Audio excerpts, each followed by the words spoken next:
Okay.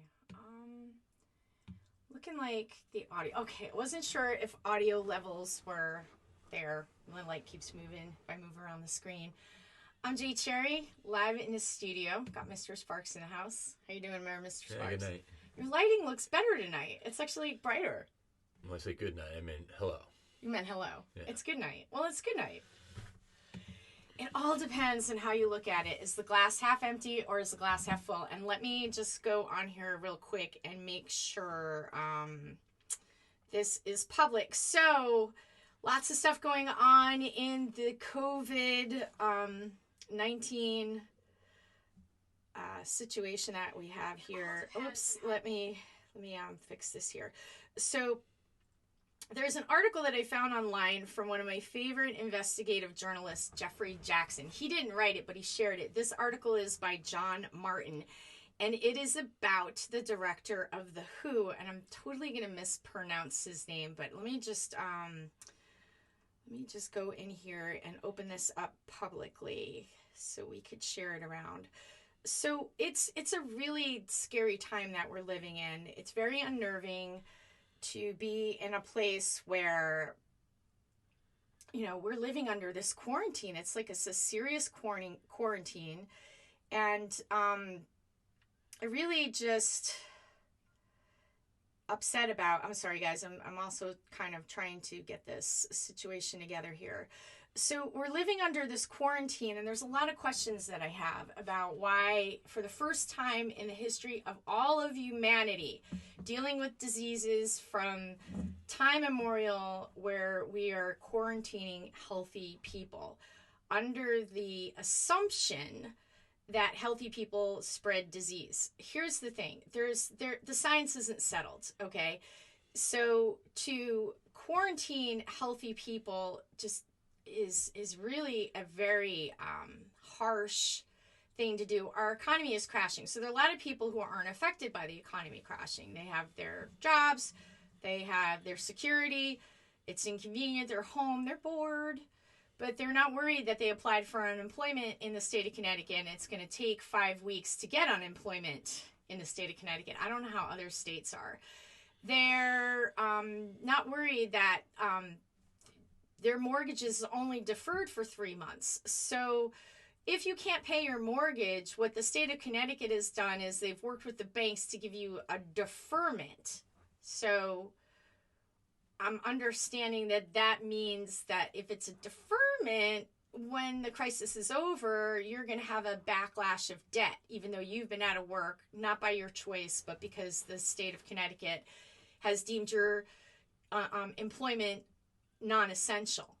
What does that even mean? Because Best Buy is still open. All the major corporations, the corporate stores, they're all pretty much open, though they are operating at a different level. They're still open. You know, you had something to say about the Best Buy. No, I just thought that was interesting that they were still able to get stuff, and what classified, computer, TV, electronics as essential, as opposed to things like, I don't know, are they going to open up farm stands? Are those going to be, I've heard different talks about that, like they may not be open. Oh my God, that would be awful. So I did see something posted on Twitter, it might have been Facebook, about somebody from New Jersey was posting. So New Jersey has got their parks closed. So this is really bad. So to be outside, so some states are actually closing parks. People have been cooped up. It's just beginning to be nice outside.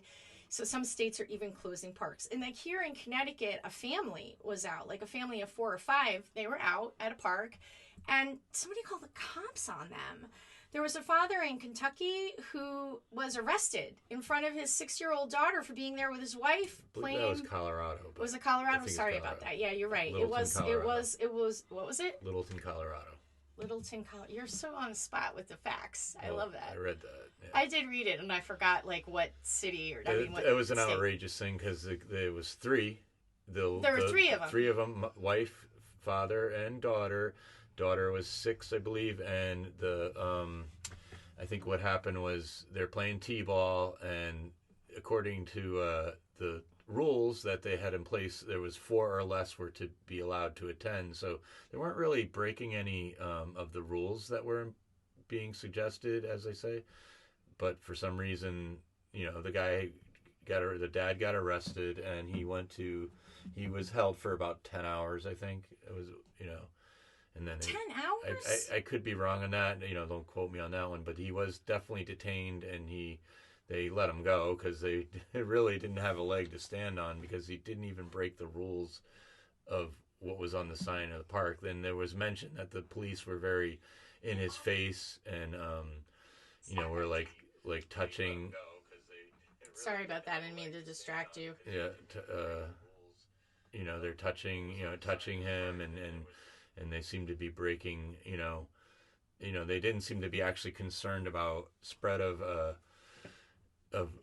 virus as much as just busting the guy's chops. So I think there's some of that going on. I think sometimes police get a little bit too rambunctious, and they want to, itch into crackdown or.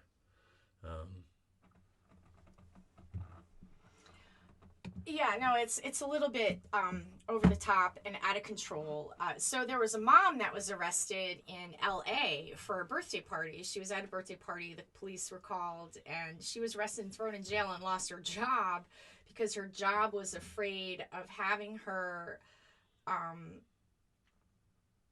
be at work after she was in jail. And the irony is they're releasing prisoners from jail, but they're arresting people for breaking this quarantine of healthy people, which is unprecedented. This has never happened anywhere in the world. So interestingly, I was reading this article today, and it always happens this way, and people start to freak out. They always misconstrue stuff. Misconstrue. I can say that word, misconstrue. So I was thinking about doing a live tonight on this article that I found that Jeffrey Jackson shared. He didn't write it, but this journalist John Martin wrote it. And this is about the Tedros Adhanom, who is Adhanom, and I'm going to totally, God, his name is really complicated to pronounce, Ghebreyesus. And he is the WHO director. Okay, this guy. He's the WHO director. He's not a doctor. He is a interesting character. So let me share the screen. Oh yeah, they are hypocrites at best. I agree. All the way, Jen. How are you? Yeah, he was the Ethiopian Minister of Health from 2002 to 2012. So that was his medical credentials, so to speak. How did he get to be the Minister of Health? Well, there's a lot that's in that article, so this is a really, really dense article. So I'm going to share the screen with you guys, and let me see if I can post this link. I'll have to wait. I'll post it in the comments after I do the video. Last time I thought I was sharing a screen with you guys, and I so wasn't doing that. So let me just get back here and make that happen. Bear with me. Okay, so I'm going to share this. I'm going to do this. I'm going to share the screen with you guys. Hopefully, there I am. There I am, and I'm pretty sure that you guys see me in a little box, and there's the article. So this article is pretty thorough, and he's got all of his resources in the article that you can click on, and this article will take you a lot of different places. But one of the things that is very disturbing is, okay, so let's see. Aside from his medical credentials, Trudeau's, aside from his, he doesn't really have medical credentials. He's not a doctor. He's not a scientist. He happens to be a member of the Tigray People's Liberation Army, TPLF. You guys can look that up for yourselves, which is an organization about as peaceful as its name suggests. Founded as a communist revolutionary party that came to power in 1991, it led a guerrilla campaign against the Mengistu dictatorship and formed a coalition with 2 other ethnic parties after his exile. Over time, the TPLF began to exert more and more influence over the 2 parties. Most military generals and key leaders within the government are Tigray, including the prime minister who ruled the country for 21 years before his death. The Tigray represent only 6% of the population, 6% of the population of Ethiopia. One of the major ethnic groups are the Amhara, who mostly made up the Mengistu regime. Favorable treatment under Mengistu created a lot of resentment toward the Amhara from other ethnic groups. And it created a huge problem. So this man who is the head of the WHO is very tied to the Chinese Communist Party. Let's just talk about China for a minute. So China has a social credit score. Mm-hmm. China is a communist country. China will force you to have an abortion if you're having more than, I believe they upped the rule. I think you might be able to have 2 kids now, but it was a 1-kid rule. Oh, there was something. For a long time, China was a 1-kid rule. You can't have girls or one. What's the no. One girl The Chinese don't say whether it has to be a girl or a boy. Just that you can only have 1 child because the Chinese are into population control, and China does have a very large population. I don't know who gets to decide what's too large of a population. I don't know who gets to determine that. What human gets to play God? I don't understand how that's ever justified. But so China had this rule that the families could only have 1 child. So in China, it is to have a boy is the desired thing to do, is to have a boy. And it's a very sad thing because then the girls are just discarded. And a lot of Chinese girls have been adopted into the United States, fortunately, and have good lives and all that, or adopted around the world, not just the United States. But that's just real. That's just China. So China has this a facial recognition thing where you could pay with your face, but your face is everywhere. And yeah, that's right. The girls are shunned. The girls are like the lowest of the low, and the boys are revered. They're going to take care of their family. This is China, right? So this leader of WHO is heavily involved with China. So he let me see. There's so much to this article. Yeah, can I give you one little tidbit? Please do. The TPLF, which is the government that he was the health minister for in Ethiopia, is listed as a terrorist organization by the U.S. government in the 1990s and still listed as one by the Global Terror Database. Oh my gosh, it's terrible. So what Tedros did, let me come back here.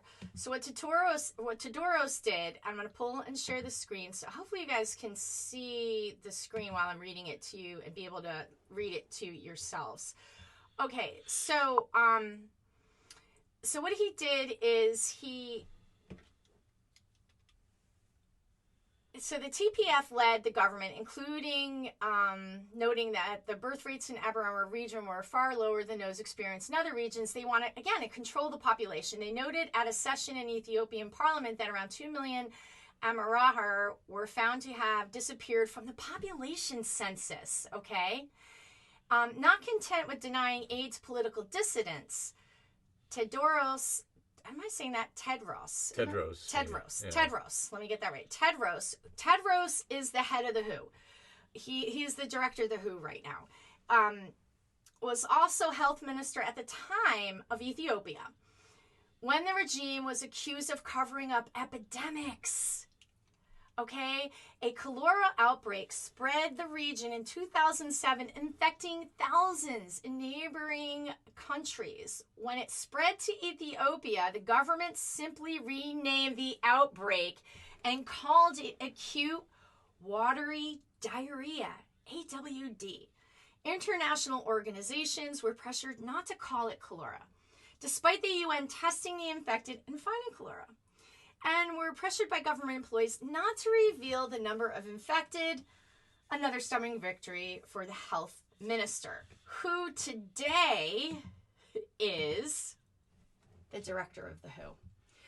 So, interestingly, Trump has who is thinking about doing an investigation on the WHO, right? And then so my liberal friends are going to freak out. They already hate me, whatever. That's okay. You can hate me, but this is the truth. So when Trump taps on the truth, that's something that is interesting. And ironically, I was already looking into this article before his press conference when he started talking about it. So I'd like people to keep an open mind and at least think about what the WHO is doing. So another interesting thing, and I'm going to see if I can find this real quick for you guys, is lots of information is coming out right now with the WHO, with them like backtracking on things that they said and then saying, oh no, we didn't mean that. Like, I'm just going to go into the masks because there was a really interesting tweet that came out of them today, and I'm just looking for that tweet right now. Sorry about that as I'm like scrambling for it. So the WHO basically was coming out and saying, okay, to wear a mask, we encourage, we're going to wear a mask. So here, I'm going to pull this up. Let me switch over here. So no, at first they were saying not that you didn't need to. Right? You didn't need to. Yeah. They said this with the ibuprofen too. They said, oh, no ibuprofen is bad for you. When you have coronavirus, it affects the virus because it stops the inflammation. Inflammation is the body's way of dealing also with illness. There's lots of interesting theories about over-the-counter medications to be careful with, like ibuprofen and Tylenol. But anyway, the WHO said don't take ibuprofen because it could lead to problems, and they retracted that. So they also did that with the masks. So there's an interesting tweet from the WHO today on masks. So I'm just going to pull that up for you guys, and I'm going to share it with you. So let me get here. Can I spread that out so I can get it to look a little bigger? Maybe not. Let's see here. So where is that? Of course, it's whoops, here. That's how I zoom in. So as you can see, there is no, there is no black or white answer and no silver bullet. Masks alone cannot stop COVID. Countries must continue to find, test, isolate, and treat every case and trace every contact. Well, you can't easily trace every contact and all this stuff. It's like these are near impossible things to do with viruses. Viruses are part of nature. They're going to do what they do.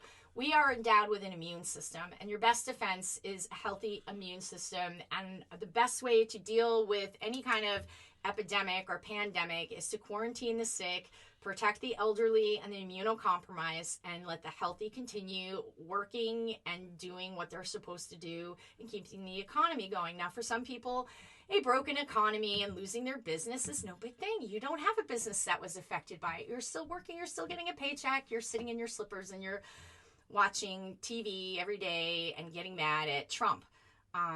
So let's look beyond that because it's nonsensical. So when news does come out and Trump actually gets it, he's saying something that's true that everybody should listen to, even my liberal friends, to just even open up your minds just a little bit and look about who is the WHO. Forget about Trump for a minute. Let that go. Let it go, because it's going to get us nowhere if all we're ever mad and fighting with each other, Trump. Let's look at what this WHO situation is, and who is the WHO? And why are we funding the WHO? Because the WHO is making a lot of mistakes. They've got a war criminal who is the head war criminal. Would you consider that a war? He's like crimes against humanity. Yeah. Falsifying information, lying about an outbreak, trying to cover stuff up, dislocating people, and they just disappear off of the census. Like, here's a little segment here, where the media, after he became appointed, they did a campaign for him. It's time for an African to lead the WHO. Indeed, only wishes it hadn't been an African in a regime that had spent the last few years killing and resettling more Africans than almost any other.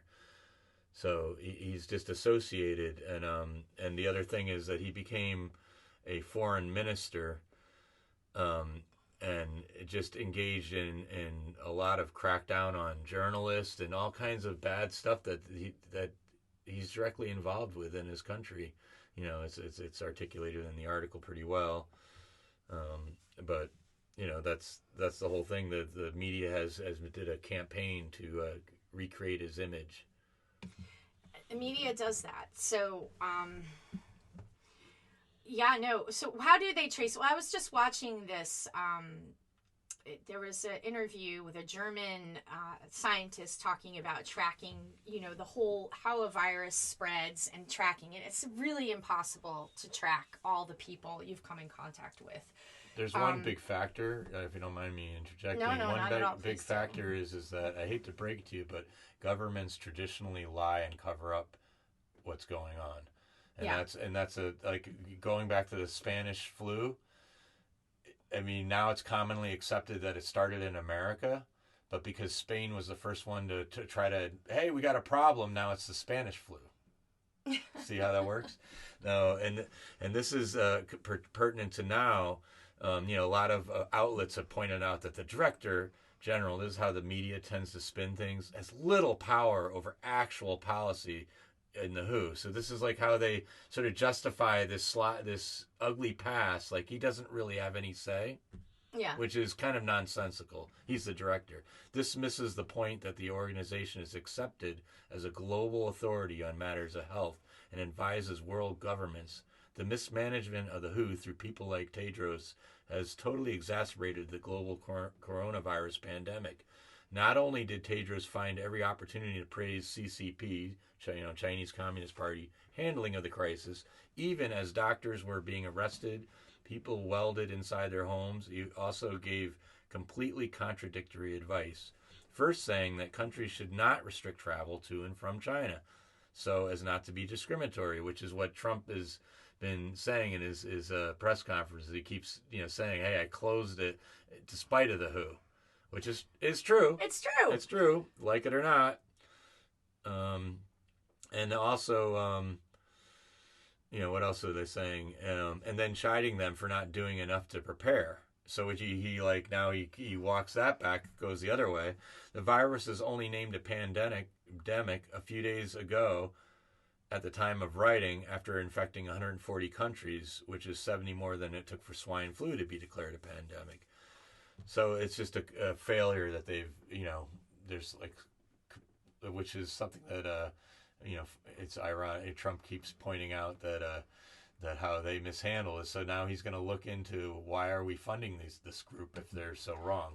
And so we got to let go of Trump. Okay, get that out of your mind for a minute. Just forget about Trump and let's just look at the WHO. Okay, so look at the WHO, and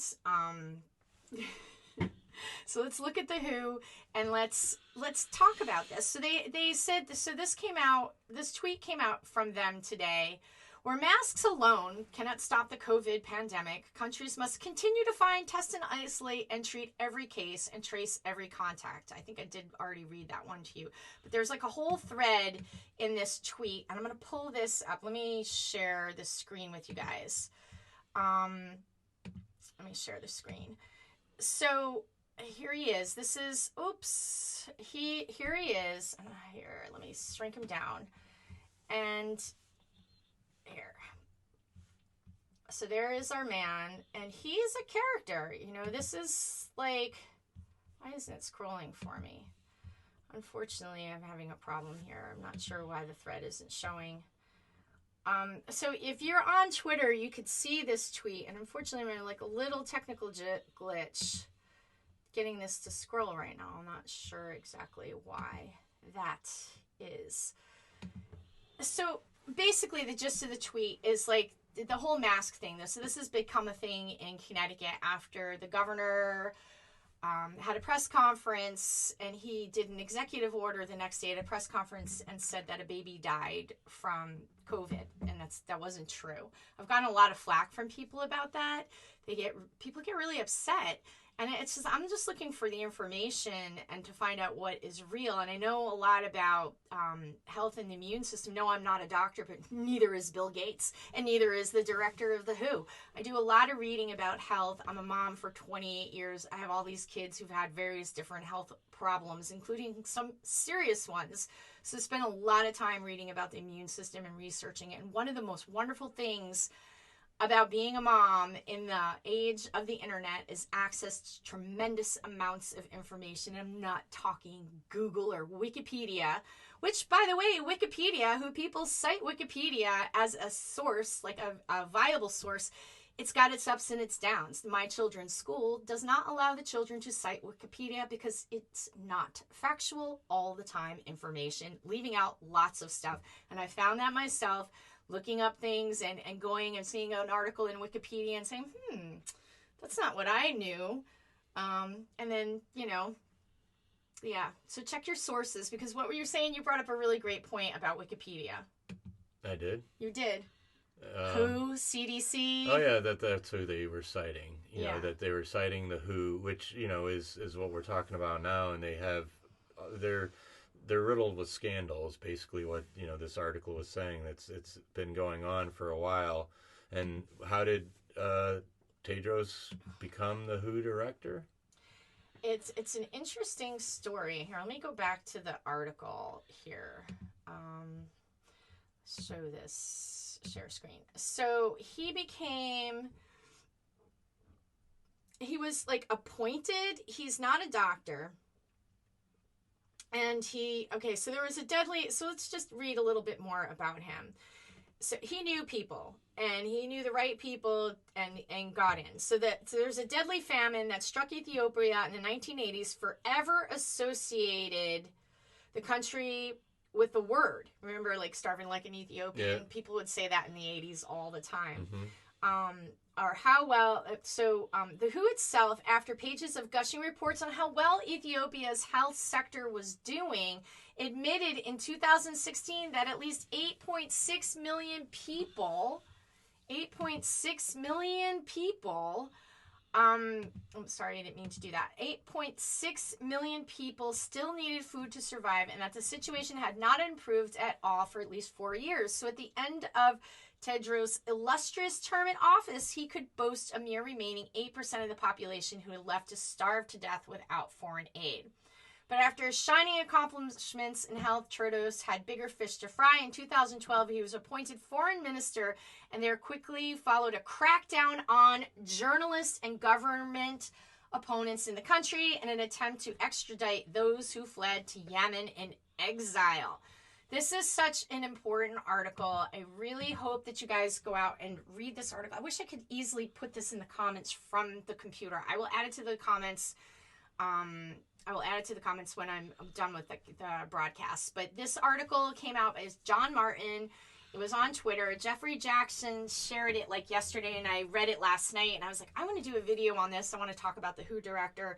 And then ironically, Trump today at a press conference. Now, interestingly enough, and how we have to be careful about misinformation is, interestingly enough, during his press conference, which I highly recommend, that anytime you want information, go to the source as much as possible, because there's always spin online, even in the press. In fact, the press is very guilty of spin. So people have already been saying Trump is going to stop funding the hood. Stop funding. He didn't say that. He said he was going to look into it.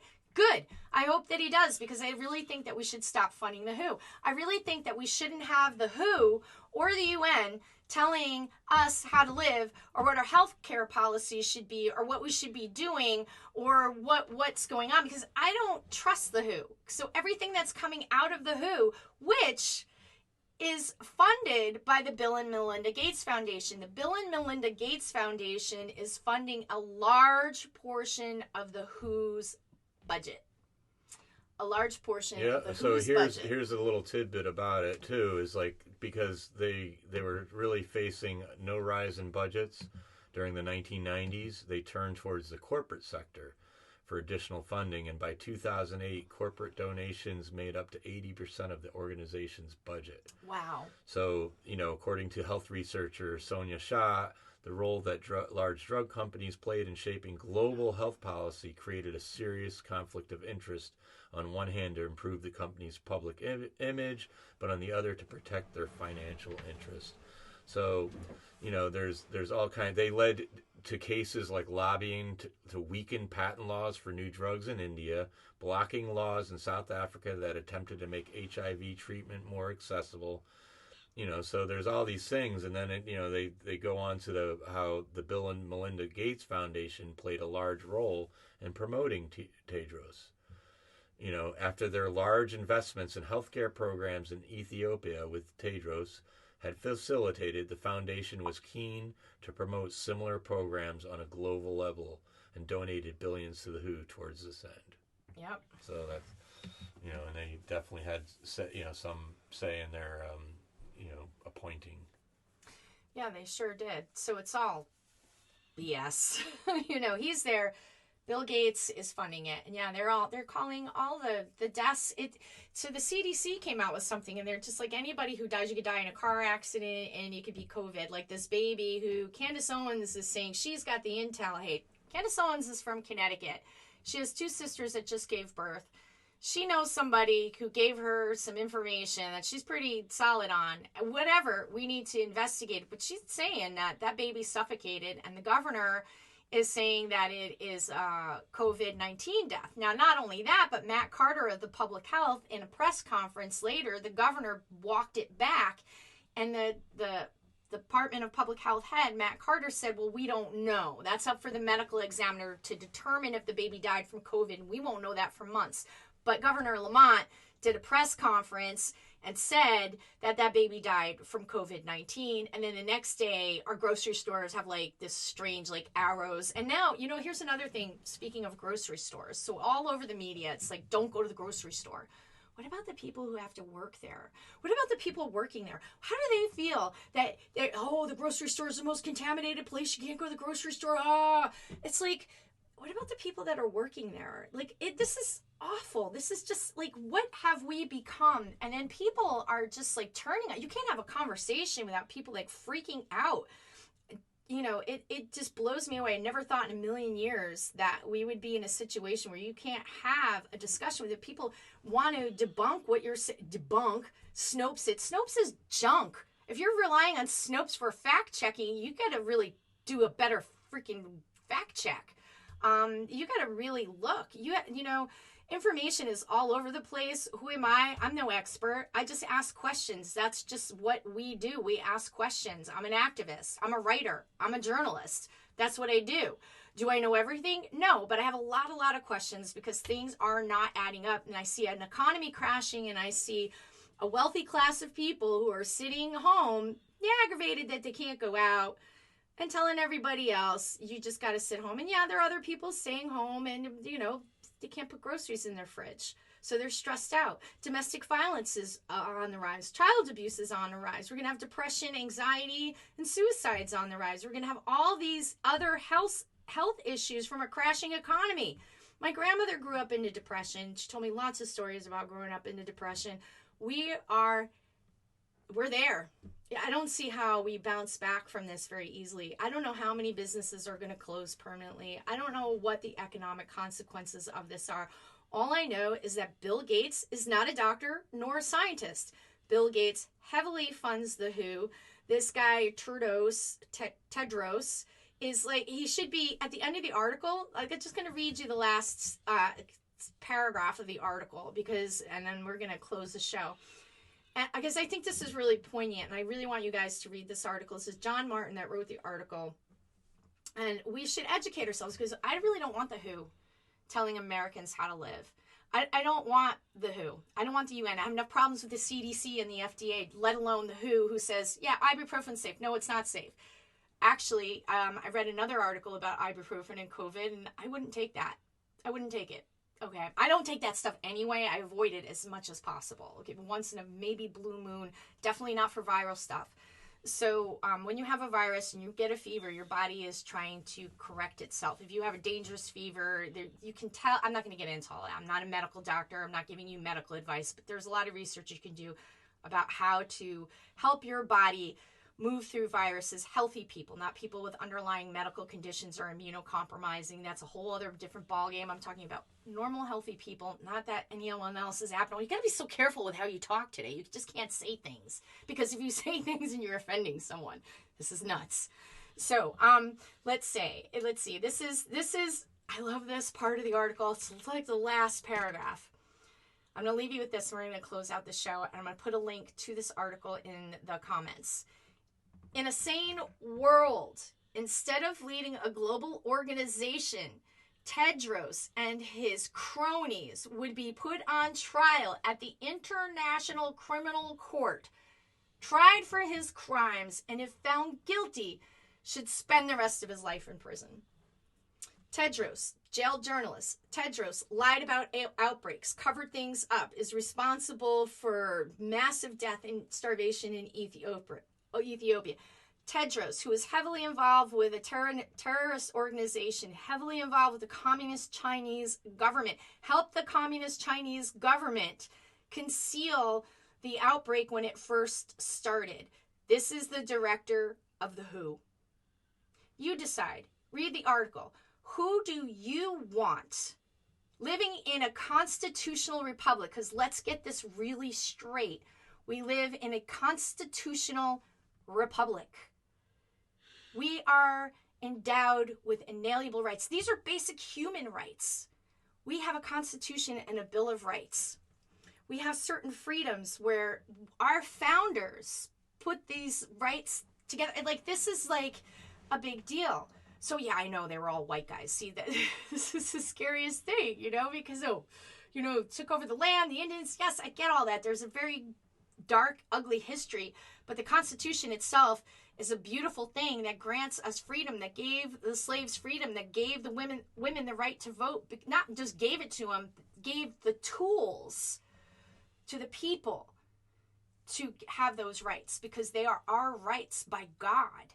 Okay, no government gets to control us like this.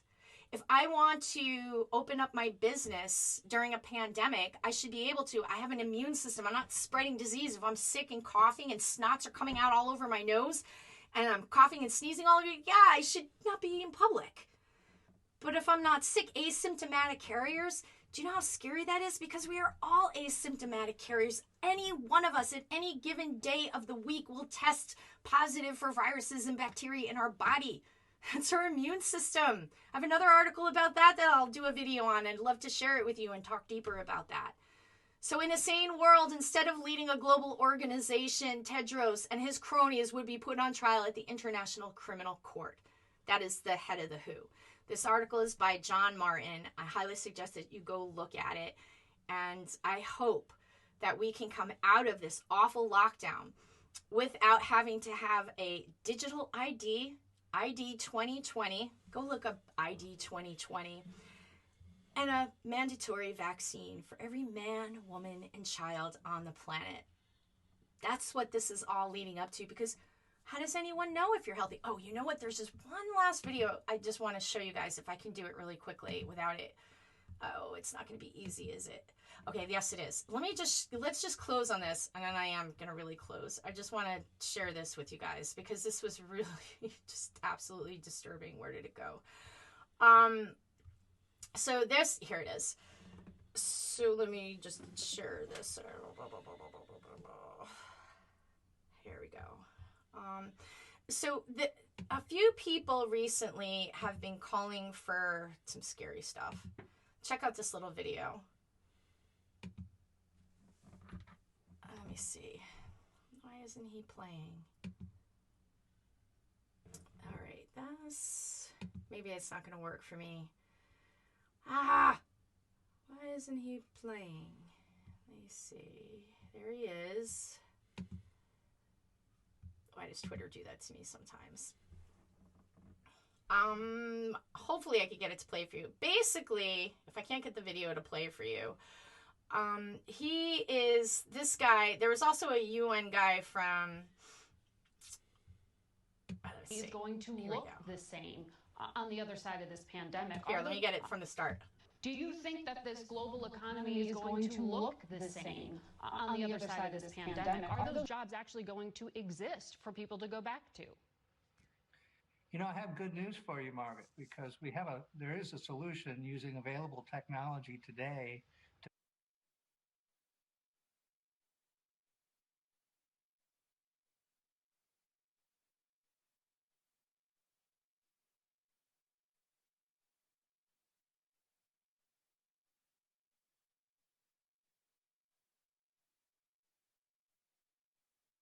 Because there is a solution using available technology today to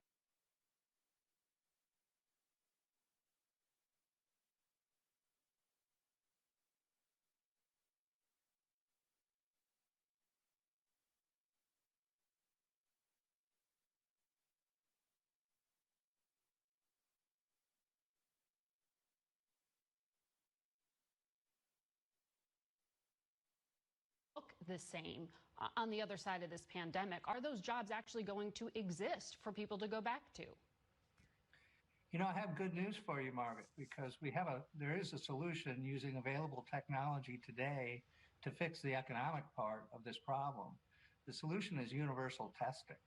What you want is every single person to get tested every day, and then they would wear a badge like they would after they voted or something like that to show that they've been tested. This would immediately sort out who's been infected and who hasn't been infected. That would help the healthcare sector, but it would also help the economy because we could interact with each other with a lot of confidence. Do you think that this global economy is going to look the same on the other side of this pandemic? Are those jobs actually going to exist for people to go back to? You know, I have good news for you, Margaret, because there is a solution using available technology to